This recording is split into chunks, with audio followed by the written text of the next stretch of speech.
don't believe in fixing if something is not broken. But at the same time, I also don't believe in sleeping while something gets broken, right? And you don't know about it. So what I mean by that is that I think it is not about using every new technology that exists, right? Because some things are for you, some things are not for you. I'm not a believer in just taking every new technology and applying it to your organization or to your problem.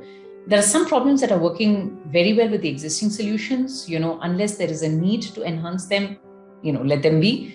At the same time, there are technologies which possibly are not of use to you now, but will be of use to you tomorrow, right? And we should not also miss out on those opportunities. I'm a big believer in tracking trends, right? It could be industry trends, technology trends, analytics trends. It doesn't matter what it is, right? But what are you aware of so that you're not caught blindsided, right? So we need to always be somehow one step ahead of the curve, where we are saying that, if we do not fix this now, or if we do not enhance with this new technology now, or with this new, it could be framework now, or whatever it is, tomorrow something will get broken because we were sleeping when this entire thing happened.